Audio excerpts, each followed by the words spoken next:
Sebelumnya perkenalkan terlebih dahulu, saya Gading Wisnu Aji. Saya Rifana Sasnavia. Saya Dewa Janatin Alfafa. Oke, yang pertama ada pengertian udara. Apa sih udara itu? Udara adalah campuran dari berbagai gas secara mekanis dan bukan merupakan senyawa kimia. Terus, udara merupakan komponen yang membentuk atmosfer bumi yang membentuk zona kehidupan pada permukaan bumi. Udara terdiri dari berbagai gas dalam kadar yang tetap pada permukaan bumi kecuali gas metana, amonia, hidrogen, sulfida, karbon monoksida, dan nitrooksida mempunyai kadar yang berbeda-beda tergantung daerah atau lokasi. Umumnya konsentrasi metana, amonia, hidrogen sulfida, karbon monoksida, dan nitrooksida sangat tinggi di area rawa-rawa atau industri kimia. Terus, apa aja sifat-sifat udara itu? Udara memiliki beberapa sifat, diantaranya yaitu tidak terlihat, berbau, dan berasa. Udara merupakan campuran gas yang tidak berwarna, tidak berbau, dan tidak berasa. Yang kedua, memiliki massa dan berat. Udara memiliki massa dan berat, dan juga komposisinya lebih banyak oksigen dan nitrogen dibandingkan dengan gas lainnya. Yang ketiga, ada menyesuaikan bentuk dan wadah. Udara akan mengikuti bentuk wadah yang ditempatinya. Kemudian ada memuai saat dipanaskan dan menyusut saat didinginkan. Udara akan memuai saat dipanaskan dan menyusut saat didinginkan. Terus ada tekanan dan volume udara berbanding terbalik. Tekanan udara dan volume udara berbanding terbalik, yaitu semakin besar volume udara, maka semakin kecil tekanannya, dan begitu pun sebaliknya. Selanjutnya, berat jenis udara bergantung pada suhu. Berat jenis udara akan lebih ringan saat suhunya tinggi dan lebih berat saat suhunya rendah. Terus dapat dikompresi. Udara dapat dimanfaatkan atau ditekan ke dalam ruangan yang lebih kecil. Udara terkompresi digunakan dalam pengelasan, mesin pengangkat, dan semprotan aerosol. Yang terakhir ada kelembapan udara. Kelembapan udara merupakan sifat penting udara yang dapat diukur dengan beberapa cara, seperti termometer bola basah. Terus ada manfaat udara. Udara memiliki banyak manfaat bagi kehidupan manusia, hewan, dan tumbuhan. Di antaranya yaitu sumber oksigen untuk bernafas. Udara mengandung oksigen atau O2 yang dibutuhkan untuk bernafas. Tanpa udara, manusia dan makhluk hidup lainnya tidak bisa bertahan hidup. Yang kedua ada sumber dioksida untuk fotosintesis. Udara mengandung karbon dioksida atau CO2 yang dibutuhkan tumbuhan untuk melakukan fotosintesis.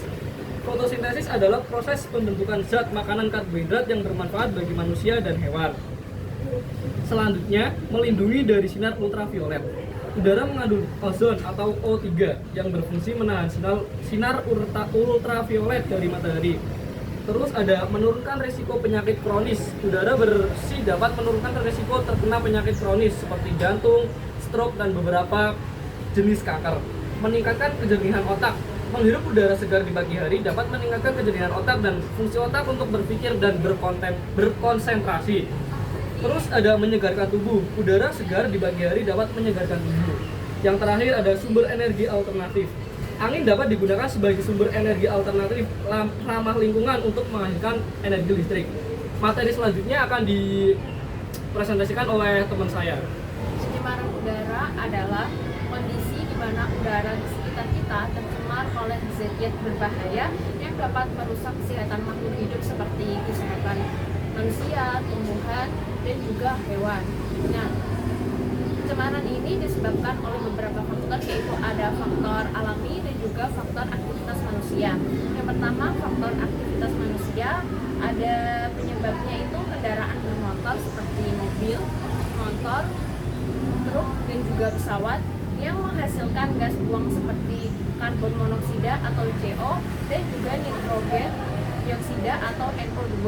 Nah, gas-gas tersebut berkontribusi signifikan terhadap pencemaran udara.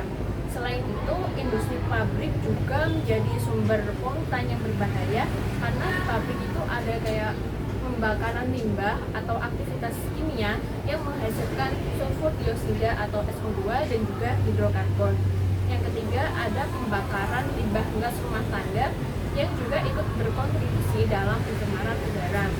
Selain itu, ada juga dari sumber alam seperti letusan gunung berapi, yaitu melepaskan asap vulkanik, gas sulfur dioksida, dan juga partikel debu ke atmosfer. Yang kedua, ada kebakaran hutan yang menghasilkan asap yang mengandung partikel berbahaya dan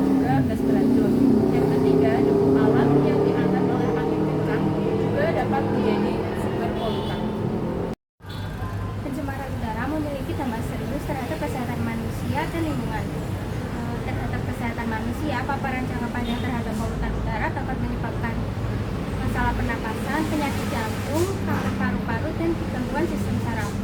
Pada lingkungan, pencemaran udara dapat merusak ekosistem, mengurangi kualitas tanah dan air, serta mempengaruhi pertumbuhan tanaman. Pada perubahan iklim, beberapa polutan seperti gas rumah kaca berkontribusi terhadap perubahan iklim global. Cara menanggulangi pencemaran udara yaitu 1. Mengurangi penggunaan bahan bakar fosil, yaitu dengan menggunakan energi terbarukan dan transportasi ramah lingkungan. Yang kedua, penyaringan asap dengan memasang bahan penyerap polutan atau saringan untuk mengurangi polutan yang dilepaskan ke udara. Yang ketiga, penghijauan, yaitu dengan menanam tanaman hijau untuk menyerap karbon dioksida dan memproduksi oksigen. Yang keempat, pengurangan dan daur ulang sampah, mencegah pembakaran sampah terbuka dan mengimplementasikan program daur ulang. Yang kelima, pengembangan teknologi bersih, menggunakan teknologi energi terbarukan dan pengelolaan limbah yang efektif. Yang keenam, pendidikan dan kesadaran, meningkatkan kesadaran masyarakat tentang dampak pencemaran dan cara menanggulanginya. Sekian materi yang dapat kami bawakan. Kurang lebihnya kami mohon maaf. Wassalamualaikum warahmatullahi wabarakatuh.